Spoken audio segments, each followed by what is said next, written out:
know those stories, right? The creepy ones you tell around a campfire, the ones that make you look over your shoulder and ask, wait, could that actually be true? Well, today, we're going to put some of those legends under the microscope. We're going to find out what's real and what's just a story. So let's get into it. Okay, take a look at this. You've probably seen this photo floating around the internet. It's pretty chilling, right?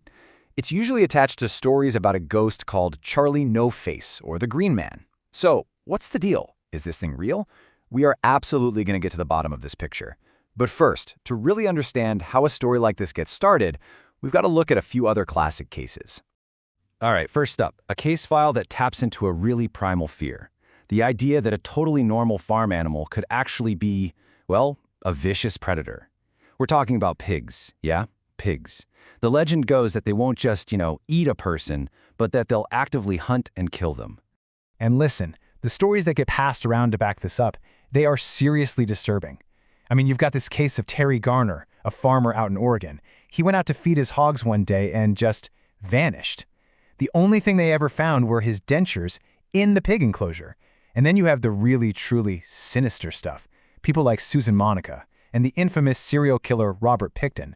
They both use their pigs to get rid of their victims' bodies. So what is actually going on here? Okay, so here's where we need to draw a really clear line. The myth makes pigs out to be these vicious, man-eating monsters, but the reality? It's a lot more complicated. See, pigs are omnivores. They'll eat just about anything. And in those horrible cases we just mentioned, they were fed human remains. There's pretty much zero evidence of pigs ever actively hunting down a healthy person.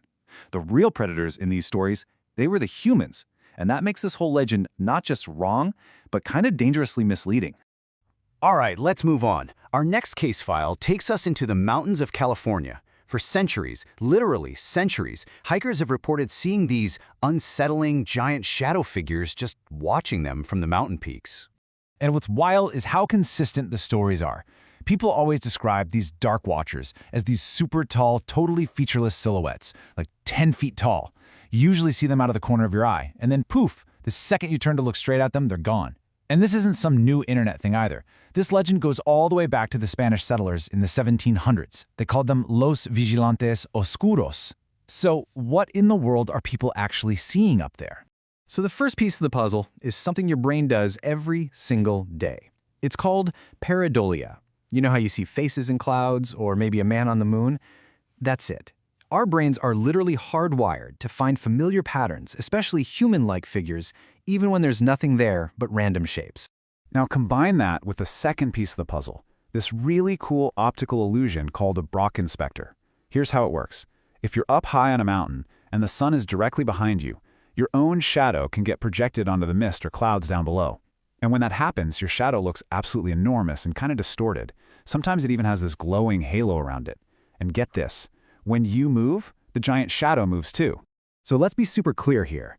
People who report seeing the Dark Watchers, they are seeing something. It's real. It's just not a monster or a ghost. What they're actually seeing is their own shadow, blown up to giant proportions and projected onto the mist. It's this perfect storm of psychology and optics that creates this incredibly powerful and kind of spooky illusion. Okay, get ready, because our next case is maybe the weirdest one yet. Back around 2010, 2011, the city of Burbank, California started getting plastered with these really bizarre, really disturbing posters. And the claims they were making were just wild. So these posters, they had these crude, kind of frantic-looking drawings and text all over them. And they told this insane story about police corruption and murder. They claimed a man was abducted by 5 cops, drugged, and then buried his body in a local park. They even named specific locations, telling people to go see for themselves. So the big question was this a real cry for help, or was it something else? Well, it turns out it was something else entirely. This wasn't some vast criminal conspiracy. It was a really bizarre and honestly pretty provocative public art project. A known artist whose style was a perfect match for the posters eventually came forward and took responsibility for at least some of them. The point wasn't to expose a real crime. It was just to mess with people, to confuse and unnerve them. So yeah, this legend, completely false. And that brings us full circle, right back to where we started. Back to this photograph. The legend of the Green Man, of Charlie No Face. Is it a creature? A ghost? Or is it something else? Let's find out. So, the big question. Is it real? The short answer is yes. That photograph is 100% real. It's not photoshopped. It hasn't been altered. But the person in it, he wasn't a monster. He wasn't a ghost. He was a man. His name was Raymond T. Robinson. And his story is a powerful and honestly tragic example of how a real person's life can get twisted into a terrifying urban legend. Raymond's story it's just heartbreaking. When he was only 8 years old, he was in a terrible electrical accident that caused his severe injuries. He survived, but to avoid scaring people or just getting stared at all the time, he chose to live a quiet, nocturnal life. One of his favorite things to do was take these long walks late at night along a local highway, and that's how the legend started. People driving by would catch a sudden, shocking glimpse of his face in their headlights, and from those fleeting, scary moments, the myth of Charlie No-Face was born. So, okay, we've looked at a few really different cases. What have we learned here? Where do these urban legends actually come from? Let's break it all down. Well, what we've found is that there's a whole range of origins. The man-eating pig story? That's a classic case of misinterpretation, taking a real, gruesome fact and twisting it into a myth. The Dark Watchers? That's a total illusion, born from a neat trick of light and our own brains. The Burbank buried man was a straight-up fabrication, a deliberate hoax, created as art. And then you have the Green Man, which was tragically true, a real person whose very real pain was turned into a scary story.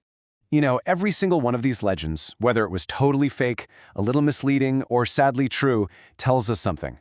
It tells us about our own fears, our imaginations, and about how easily real human stories can get lost in the shuffle. So it leaves us with one final thought, really. The next time you hear one of those wild, unbelievable stories, just ask yourself, what little piece of truth, or maybe what piece of tragedy, is hiding at its core?